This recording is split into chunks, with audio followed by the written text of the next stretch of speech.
ఏపీలో most popular leader ఎవరు అంటే జనం మద్దతు ఎవరికి ఉంది, ఎవరు అడుగు పెడితే జనం పోటెత్తుతారు లాంటిది మాత్రమే కాదు, సోషల్ మీడియా ట్రెండ్స్ లోను ఆన్లైన్ లో కూడా బజ్ ఎవరికి ఉంది అనే బేసిస్ మీద ఎవరు పాపులర్ అనే విషయాన్ని కనుక డిటర్మైన్ చేస్తే చాలా ఇంట్రెస్టింగ్ ఫ్యాక్ట్స్ కనపడతాయి. కూటమి తరపు నుంచి ఎవరు ఎంత ట్రెండింగ్ లో ఉంటున్నారు ఆన్లైన్ లో, అలాగే అపోజిషన్ పార్టీ ఎంత వరకు ఇంపాక్ట్ చూపించగలుగుతోంది అనే డేటాని with proofs and with latest trends మనం చూద్దాం. ఇది ఆన్లైన్ పబ్లిక్ పర్సెప్షన్ కి సంబంధించిన విషయం. అంటే ఎవరి గురించి సోషల్ మీడియాలో ఎక్కువ బజ్ ఉంది అని చెప్పడానికి సంబంధించిన విషయం. దీంట్లో చాలా ఇంట్రెస్టింగ్ ఆస్పెక్ట్స్ కూడా ఉన్నాయి. అవేంటో నేను మీకు డీటెయిల్ గా చెప్తా.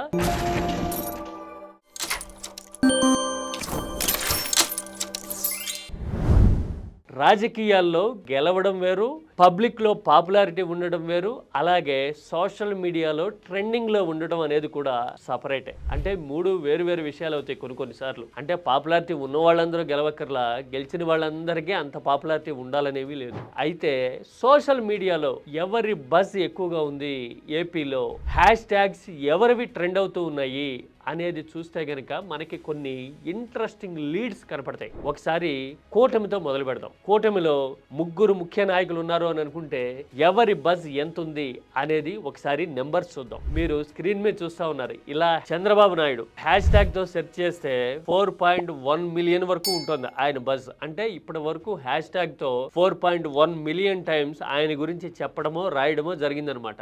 Either positive or negative. ఆ తర్వాత సిబిఎన్ అనే హ్యాష్ ట్యాగ్ కి 1.2 మిలియన్ బజ్ ఉంది. యాజ్ ఏ పార్టీగా టీడీపీకి బహుశా రూలింగ్ లో ఉండడం వల్ల లేదంటే పాపులారిటీ వల్లనో గానీ 2.6 మిలియన్ బజ్ ఉంది. ఇక కూటమిలో ఫోకస్ కావడానికి, లైమ్ లైట్ లో ఉండడానికి తనదైన ప్రయత్నాలు చేస్తున్నారు ఈ మధ్యకాలంలో అనిపిస్తున్న నారా లోకేష్ బజ్ ఎంతో చూద్దాం. హ్యాష్ ట్యాగ్ తో నారా లోకేష్ అని టైప్ చేస్తే మనకి స్క్రీన్ మీద చూస్తా ఉన్నారు కదా, 3.4 మిలియన్ మెన్షన్స్ వస్తా ఉన్నాయి. అంటే 3.4 మిలియన్ల సార్లు ఆయన గురించి మాట్లాడడం కానీ, కోట్ చేయడం కానీ, ప్రస్తావించడం కానీ జరిగింది అనుకోవచ్చు. తర్వాత ఈ మధ్యకాలంలో నారా లోకేష్ ఫర్ పీపుల్ అని కూడా ఒక ఇనిషియేటివ్ మొదలుపెట్టి ఆయన పబ్లిక్ ఇష్యూస్ మీద ఇలా రెస్పాండ్ అయిపోతున్నారు అని చెప్పడానికి నారా లోకేష్ బృందం చాలా ప్రముఖంగా, విస్తృతంగా ఈ మధ్యన ప్రయత్నం చేస్తూ ఉంది. ఎస్, నేను గతంలో కూడా ఒకసారి చెప్పున్నా, మీడియా పదే పదే లోకేష్ గురించి ప్రస్తావించడానికి, ప్రొజెక్ట్ చేయడానికి ఏపీలో చాలా తాపత్రయపడుతున్నట్టు ఈ మధ్యన చాలా ఇన్సిడెంట్స్ కనపడుతూ ఉంటాయి. సపోజ్ అసెంబ్లీ ప్రాంగణంలో లోకేష్ ఎవరికైనా షేక్ హ్యాండ్ ఇచ్చారనుకోండి, అది ప్రత్యేకమైన వార్తగా వస్తుంది. ఆ తర్వాత లోకేష్ కూడా తండ్రి చంద్రబాబుతో కలిసి ఒకే ఇంటి నుంచి ఒకే హెలికాప్టర్ లో బయలుదేరినా కూడా పబ్లిక్ లోకి వచ్చిన తర్వాత పాదాభివందనం చేయడం లాంటివి కనపడుతూ ఉంటాయి. ఇలాంటివి చూసినప్పుడే లోకేష్ పర్సెప్షన్ మేనేజ్మెంట్ మీద వర్క్ చేయిస్తున్నారు టీములను పెట్టి అని చాలా మందికి అనిపిస్తుంది. అంటే లోకేష్ గురించి మాట్లాడుకోవాలని, ఒక పాజిటివ్ వైబ్ స్ప్రెడ్ చేయడానికి ఇలాంటి అటెంప్ట్స్ జరుగుతున్నాయేమో అని అనిపిస్తుంది. అంతెందుకు, మొన్న మధ్యన కూటమి సూపర్ హిట్ అయిపోయిందంటూ అనంతపురంలో సభ పెట్టినప్పుడు కూడా అంతే కదా, నేపాల్ నుంచి తెలుగు వాళ్ళని తీసుకొచ్చే పనిలో లోకేష్ బిజీగా ఉన్నారు అంటూ సభలో ప్రతి వక్త ప్రసంగానికి ముందు ఒకసారి, తర్వాత ఒకసారి ప్రస్తావించడాన్ని బట్టి చూస్తే లోకేష్ లేకపోయినా గానీ ఆ సభంతా లోకేష్ గురించే మాట్లాడారు అనే ఫీలింగ్ క్రియేట్ చేసినందుకు ట్రై చేసినట్టు అనిపించింది. అంటే అవుట్ ఆఫ్ డెస్పరేషనా, లేకపోతే ఇంటెన్షనల్ గానా, లేకపోతే గనక అధికారంలో ఉన్నప్పుడు ఇలాంటివన్నీ సహజంగా ఉంటాయో గానీ లోకేష్ ఈ పర్సెప్షన్ మేనేజ్మెంట్ మీద అయితే వర్క్ చేస్తున్నట్టు మనకు అర్థమవుతా ఉంది.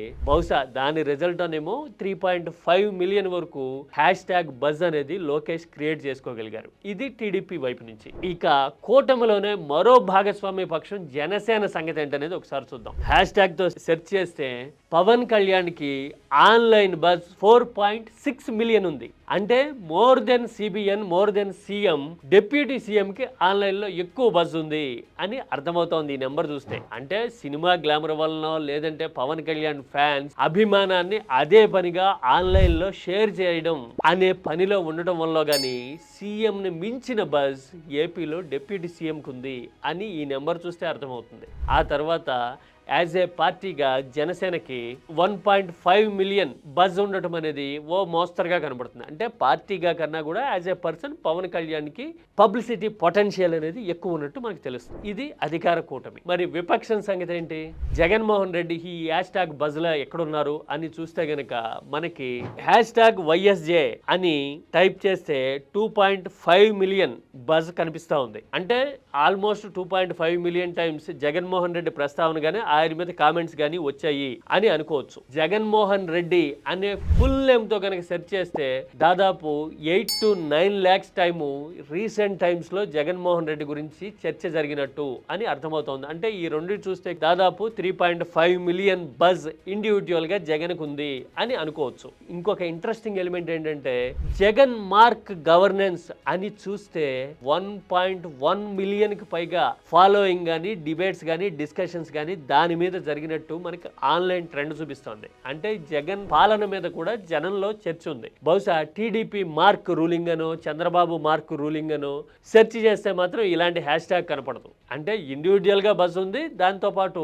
రూలింగ్ మీద కూడా 1 మిలియన్ కి పైగా బజ్ ఉంటాను బట్టి చూస్తే జగన్మోహన్ రెడ్డి పాపులారిటీ 4 మిలియన్ కి పైగా ఉంది క్యుములేటివ్ అని అర్థమవుతుంది అని అనుకోవాలి. నిజానికి ఈ నెంబరు చాలా తక్కువే అని అనిపిస్తుంది. ఎందుకంటే జగన్ పర్యటనలో కానీ అప్పటికప్పుడు జనంలోకి పరామర్శల కోసం వెళ్ళినప్పుడు కానీ వచ్చే జన సందోహంతో పోలిస్తే ఆన్లైన్ బజ్ అనేది తక్కువగానే ఉంది అనేది ఈ నెంబర్ చూస్తే అర్థమవుతుంది. బహుశా దీనికి 2 కారణాలు అయి ఉండొచ్చు. ఒకటి, వైసీపీ అధికారాన్ని కోల్పోయిన తర్వాత సోషల్ మీడియాలో అప్పటి వరకు యాక్టివ్గా ఉన్న వాళ్ళు డీయాక్టివ్ అయిపోవటము, డిచ్ చేసి అంటే వదిలిపెట్టి వెళ్ళిపోవడం లాంటి కారణాలు చాలా వరకు ప్రభావితం చేసి ఉండొచ్చు. ఆ తర్వాత పర్సెప్షన్ మేనేజ్మెంట్, పాజిటివ్ వైబ్ అనే ఎక్సర్సైజు సిస్టమేటిక్గా ఇన్స్టిట్యూషనలైజ్డ్గా చేసే నెట్వర్క్ కానీ ఎస్టాబ్లిష్మెంట్ కానీ వాతావరణం కానీ జగన్ ఫ్యాన్స్లో కానీ వైసీపీలో కానీ లేదేమో అని అనిపిస్తుంది. ఎందుకంటే ఒకవేళ ఆర్గనైజ్డ్గా జరిగితే కనుక ఈ బజ్ ఇంకా ఎక్కువే ఉండాలేమో అని అనిపిస్తుంది. అంతే కదా. బై అండ్ లార్జ్ చూస్తే మొత్తానికి పాపులారిటీ చార్ట్స్లో పవన్ కళ్యాణ్ టాపర్గా ఉన్నారు సోషల్ మీడియా ట్రెండింగ్లో అని అనిపిస్తుంది. కానీ ఇదే బజ్ సోషల్ మీడియాలో ఉందని జనంలోకి రిఫ్లెక్ట్ కావాల్సిన పని లేదు. పాపులారిటీకి తగ్గట్టుగానే పొలిటికల్ రిజల్ట్ కూడా వస్తుందా అంటే అలాగే వస్తుంది అని చెప్పడానికి కూడా ఏముండదు. ఒకసారి ట్రెండ్ మారడానికి, వైబ్ క్రియేట్ కావడానికి, ఒక సెన్సేషన్ లాగా రావడానికి 90 days కన్నా ఎక్కువ టైం పట్టకపోవచ్చు. World wide social media trends ఇదే మొమెంటంని సూచిస్తూ ఉన్నాయి. అమెరికా ఎన్నికల్లో ట్రంప్ మొమెంటం క్రియేట్ అయింది జస్ట్ 90 daysలోనే. యాపిల్ లాంటి కంపెనీలు కూడా పబ్లిసిటీ బజ్ స్టార్ట్ చేసి పీక్స్కి తీసుకెళ్లేది జస్ట్ 90 daysలోనే. అంతెందుకు మొన్న ఈ మధ్యన నేపాల్లో జెన్జీ రివల్యూషన్ అంటున్నాం కదా, అది కూడా వచ్చింది అంతా కలిపి 90 రోజుల్లోనే. అంటే సోషల్ మీడియా ట్రెండ్ అనేది ఒక ఇండికేటరు, బట్ ఆ ట్రెండ్ మారడానికి 90 రోజుల మించి ఎక్కువ టైం పట్టకపోవచ్చు. ఇది AP status report on social media bus. మీరే ఉంటారు లీడర్ల పాపులారిటీకి సంబంధించి మీ కామెంట్ ఏంటి?